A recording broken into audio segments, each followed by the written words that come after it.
Hello everybody and welcome back to another EDH gameplay video brought to you by Affinity for Commander. My name is Martin and today we have a battle royale between a man and his pet shark, a wise archaeologist, a ferocious sea serpent and a dungeon obsessed mage. But before we begin, I'd like to personally thank all of the absolutely amazing patrons listed on screen for their heartwarming generosity. We wouldn't be able to continue making videos such as these without your support, so thank you. Also, if you decide to make a purchase from any of these websites, then be sure to do so via our affiliate links in the video description.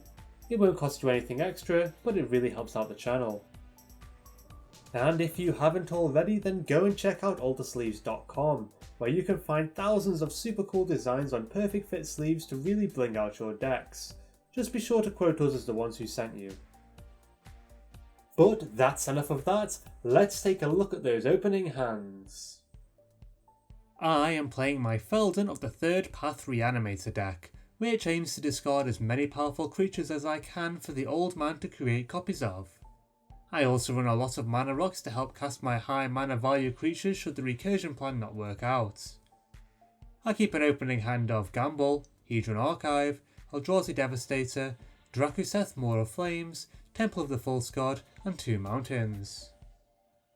Calvin is playing his Shebraz the Sky Shark and Brallin Sky Shark Rider cycling deck, which is designed to draw and discard as many cards as possible each turn. He also runs a wide variety of wheeling cards, which can trigger both of his commander's abilities multiple times, as well as a selection of other cards that care about him drawing, discarding, and cycling. Calvin keeps a starting hand of Commander's Sphere, Windfall, Boon of the Wishgiver, Ash Barrens, Myriad Landscape, Secluded Steppe, and a Mountain. Newcomer to the channel, Thomas is playing his Sefris of the Hidden Ways Venture into the Dungeon deck. His goal is to complete as many dungeons as possible, and he runs a nice little control package to slow down his opponents whilst he does this. Tamas starts the game with a hand containing Clay Golem, Sun Titan, Evolving Wilds, a Plains, an Island, and 2 swamps. And finally, Triv, another newbie to the channel, is playing his Aesi Tyrant of Gaia Strait Landfall deck. His deck is made up of a mixture of ramp spells and powerful high mana value creatures, which he plans on using to overrun the rest of the table with good old stompy goodness.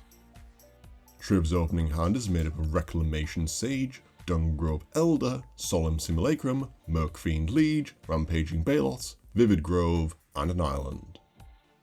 Calvin wins a die roll, plays a mountain, and casts a turn 1 Sol Ring. Pleased with his start to the game, he passes to Triv.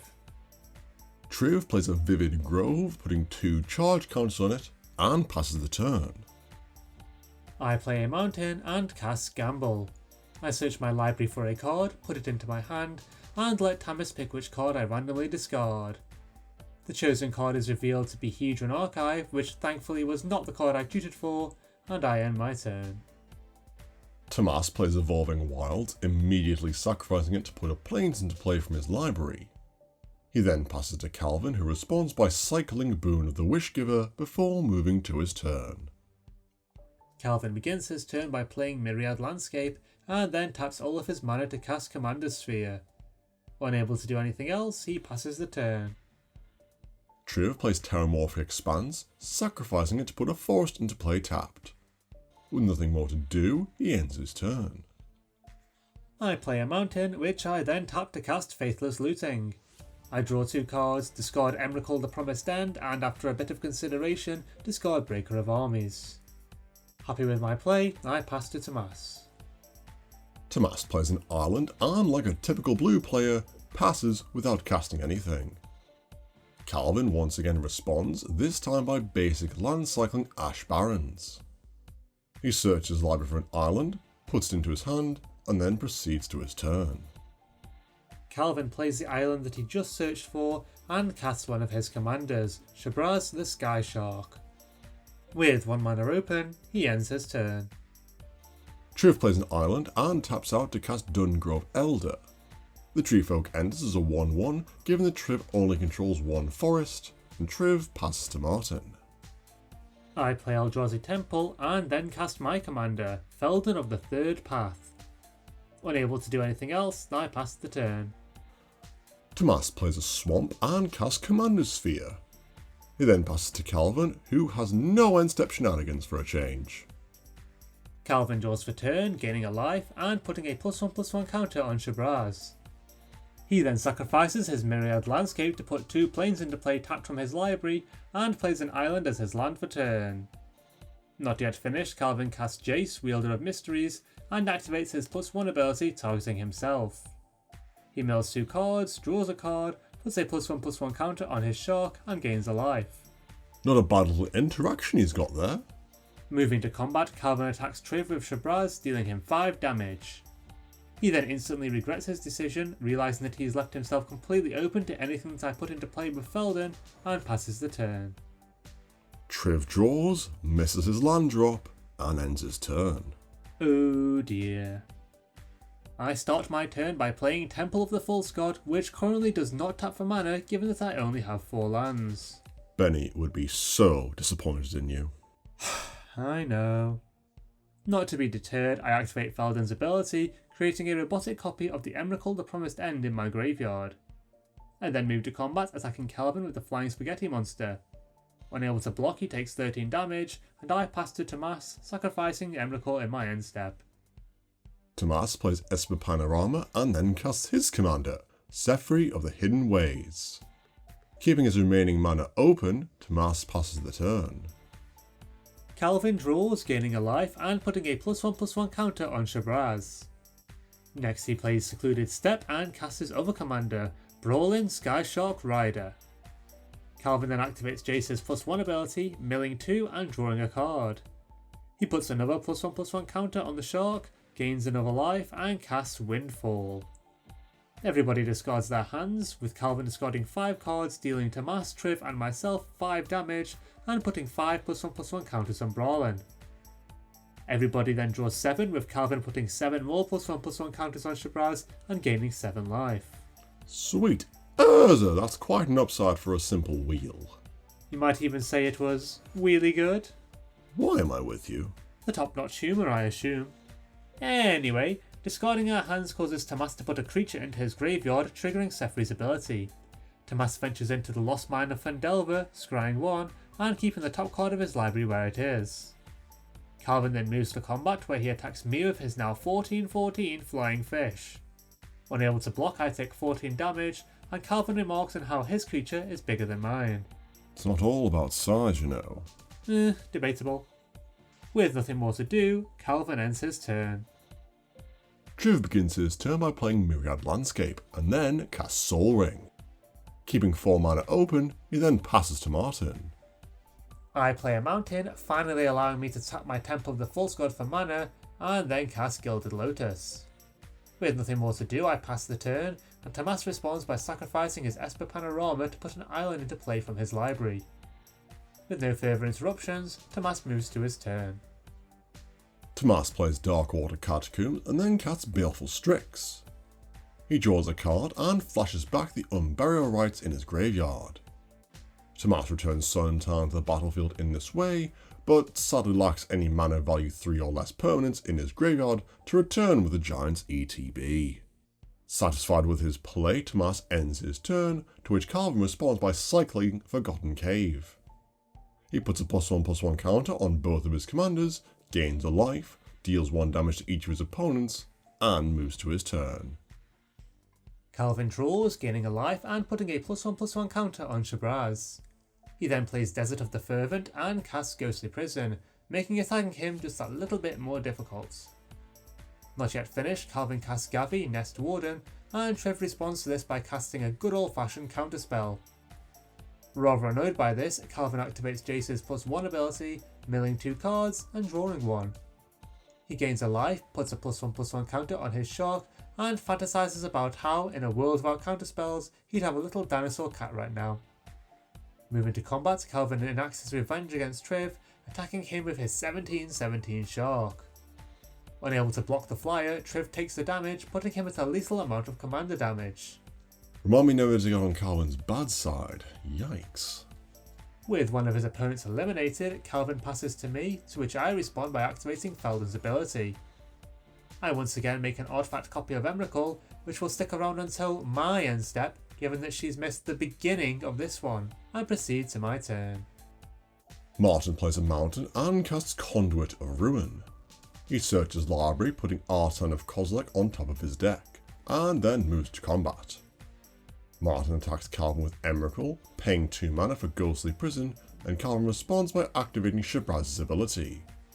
He gives Brallin Flying this way, blocking the Tentacled Horror with them, and still takes 4 damage given that Emrakul has Trample. With nothing more to do, Martin ends his turn, sacrificing his Eldrazi Titan as he does so. Tomas starts his turn by playing Choked Estuary, revealing the Sunken Hollow in his hand to have it enter untapped. Next he moves to combat, paying 2 mana so that he can attack Calvin with Sun Titan, and sacrifices his Commander's Sphere to draw a card. Tomas returns the sphere to the battlefield with his Giant's attack trigger, and unable to block, Calvin takes 6 damage. Keeping a suspicious amount of mana open, Tomas then passes to Calvin. Calvin draws, gaining a life, and puts a +1/+1 counter on Shebraz. Next he plays an island and casts Niv-Mizzet the Firemind. Not yet finished, Calvin casts Savai, Thunder Mane, and activates Jace's +1 ability. He mills 2 cards, draws 1, gains a life, puts a +1/+1 counter on his shark, and shoots Martin for 1 with his dragon. That's a lot of effects for one loyalty ability. Moving to combat, Calvin attacks Martin with his now 19/19 shark, and Martin activates Feldon's ability in response. He once again creates a copy of Emrakul, chump blocking the Swole Shark with the Unfathomable Horror, and Calvin passes the turn. I draw the Artisan of Kozilek on top of my library, play a mountain, and then cast the 9 mana Eldrazi. I use their ETB to return the actual copy of Emrakul the Promised End to the battlefield, and activate Feldon's ability, targeting Drakoseth Maw of Flames. Not liking the sound of this, Calvin responds by cycling Nimble Obstructionist, countering Feldon's activated ability. This gains Calvin a life, puts a +1/+1 counter on his shark, and lets him deal 1 damage to Tomas. Deeply saddened by this action, I end my turn, and Tomas responds by plains cycling Eternal Dragon. He searches his library for a plains, puts the land into his hand, and ventures further into his dungeon thanks to his commander's ability. Tomas decides to enter the room that creates him a treasure token, and with no further interruptions, proceeds to his turn. Tomas plays a plains, sacrifices his command sphere to draw a card, and moves to combat. Here he attacks Jace with Sun Titan and Baleful Strix, returning the sphere to the battlefield with his Titan's ability. Deja vu. Calvin blocks the Sunbro with his Thunder Cat, and his Planeswalker takes a single point of damage from the Robotic Bird. The Pussycat is destroyed, and Tomas moves to his second main phase. Here he casts Vanish into Memory, targeting Shebraz the Sky Shark, and Calvin responds by tapping Niv-Mizzet. He draws a card, gains a life, puts a +1/+1 counter on Shebraz, and deals 1 damage to Baleful Strix, killing it. Sefris' ability triggers, venturing Tomas deeper into the dungeon, and Tomas chooses to have the rest of us lose a life and gain a life himself. Tomas' spell then resolves, and the shark is exiled, drawing him 21 cards in the process. Not bad for a 3 mana removal spell. Calvin puts his commander into the command zone, and Tomas casts Soul Ring. Next he casts Felwar Stone, followed by Wayfarer's Bauble, and then moves to his end step. Here Tomas discards until he has only 7 cards in hand, and passes to Calvin. Calvin begins his turn by dealing Tomas 1 damage of Niv-Mizzet when he draws, and then recasts Shebraz. This prevents the shock from returning to play with Vanish into Memory's delayed trigger, and stops Tomas from having to discard 3 cards. Next Calvin plays Azorius Chancery, returning a tapped island to his hand, and casts Ominous Seas. He then activates Jace's +1 ability, milling himself for 2, and drawing a card. This gains him a life, puts a +1/+1 counter on Shebraz, puts a foreshadow counter on Ominous Seas, and shoots me for 1 thanks to his dragon. Unable to cast anything else with his remaining mana, Calvin passes the turn. Martin plays a mountain and activates Feldon's ability. He puts a token copy of Drakoseth Maw of Flames into play this way, and chooses to deal 4 damage to Shebraz, 3 damage to Sefris and 3 damage to Jace with the Dragon's ETB. In response, Tomas discards Radiant Solaire, venturing into the dungeon and gaining 3 life. However, the Angel entering his graveyard also triggers his commander's ability, venturing into the dungeon a second time. Tomas draws a card from the final room in this dungeon and returns a Plaguecrafter in his graveyard to the battlefield with Sefris' other ability. The Crafter's ETB triggers, Martin sacrifices Conduit of Ruin, Calvin sacrifices his Shark, and Tomas also sacrifices his commander. Tomas then chooses to venture back into the Lost Mines of Phandelver, scrying 1. He keeps the top card of his library where it is, and Drakoseth's ability finally resolves, dealing 3 damage to Calvin's Planeswalker. Moving to combat, Martin attacks Calvin with Emrakul, and Drakoseth paying 4 for Ghostly Prison. Calvin blocks the Fiery Dragon with his own dragon, and then taps Niv Mizzet to draw a card. He deals 1 damage to Martin with Niv's ability, puts another counter on his enchantment, and takes 13 damage from the unblocked Eldrazi flying towards him. In his post-combat main phase, Martin casts the Planar Bridge, and then moves to his end step. Here he sacrifices his Drakoseth clone, and ends his turn. Tomas responds to this by sacrificing his Wayfarer's Bauble to put a Plains into play tapped, and then proceeds to his turn. Tomas plays Nimbus Maze and recasts his commander. He then moves to combat, attacking Jace with Sun Titan and me with Plaguecrafter. Sun Titan's ability triggers, returning Baleful Strix to the battlefield and drawing Tomas a card. Suspicious of Tomas's actions, I declare no blocks, taking 3 damage, and Jace's loyalty is reduced to 0, sending him to the graveyard. In his second main phase, Tomas casts Victimize, sacrificing Plaguecrafter to return Radiant Solar and Cloudblazer to the battlefield tapped. He gains 2 life, draws 2 cards, and ventures into the dungeon 3 times thanks to the combined effects of Radiant Solar and Sefris of the Hidden Ways. He creates a treasure token, has Calvin and I lose a life whilst gaining a life himself, and then draws a card, finishing his dungeon for a second time. Sefris' other ability triggers, putting Sunblast Angel onto the battlefield from Tomas's graveyard, and the Angel's ETB then destroys all tapped creatures in play. I put Feldon back into the command zone, and Tomas passes to Calvin. Calvin draws, putting a Foreshadow counter on Ominous Seas, and then plays Command Tower. Next he casts Akroma's Vengeance, and Tomas responds by sacrificing his Command Sphere to draw a card. Not quite ready to let the spell resolve, Tomas casts Forbidden Alchemy, looking at the top 4 cards of his library. He puts one of these into his hand, the rest into his graveyard, and once again ventures into the Lost Mines of Phandelver, given that he discarded a creature in this way. Tomas scries 1, keeping the top card of his deck where it is, and the board wipe finally resolves. Pleased with how empty the battlefield now looks, Calvin passes the turn. I start my turn by playing Opal Palace and then cast Feldon using my newly played Palace to have him enter with 2 +1/+1 counters. Next I flash back to Faithless Looting in my graveyard, drawing 2 and discarding 2 before ending my turn. Tomas plays Exotic Orchard and then casts Muldrifter. He draws 2 cards and casts Doomed Necromancer, to which Calvin responds by flashing in a Ferocious Great Shark. The Necromancer is countered and Tomas passes to Calvin. Calvin plays an island and taps a heckload of mana to recast his Sky Shark. Because 2 sharks are better than 1.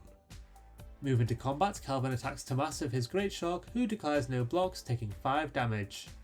With nothing else to do, Calvin passes the turn. Martin begins his turn by playing Sanctum of Ugin, and then casts an enchantment which I have never seen before, Might Makes Right. He activates his commander's ability, creating a robotic copy of the Emrakul in his graveyard, and then moves to combat. Might Makes Right triggers, allowing Martin to gain control of Calvin's non-flying shark, and Martin attacks Tomas with both of his creatures. Tomas blocks the shark, taking 13 damage, and Martin moves to his end step.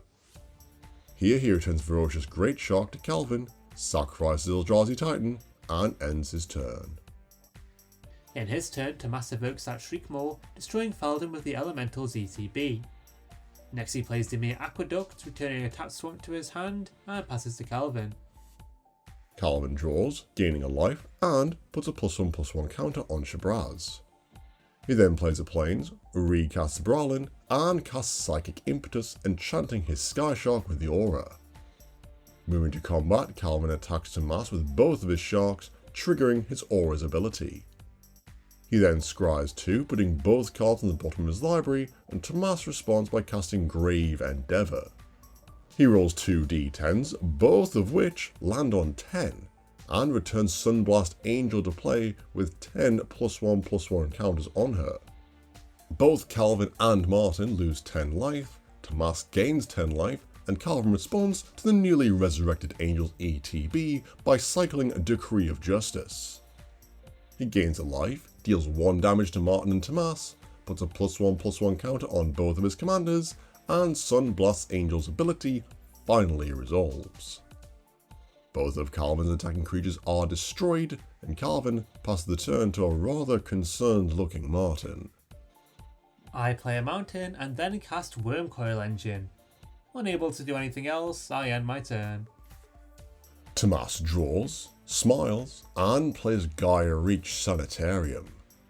He activates the land, forcing everyone to draw and discard, which unfortunately for Martin, triggers Brallin's ability.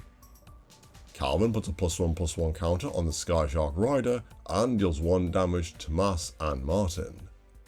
This reduces Martin's life total to 0, knocking him out of the game, and Tomas moves to combat. Here he attacks Calvin with his 14-powered Angel, winning the game. Well, that's it for another game. I hope that you enjoyed seeing Tomas and Calvin execute some really fantastic plays. Don't forget that you can help to support the channel in 4 quick and easy ways: liking this video, subscribing, hitting that bell icon, and leaving us a comment. I read every one. And if you really like us, then consider supporting us on Patreon, where you can find exclusive rewards such as tokens and playmats for as little as $1 a month. That's all for now though, we'll see you next time. Stay awesome!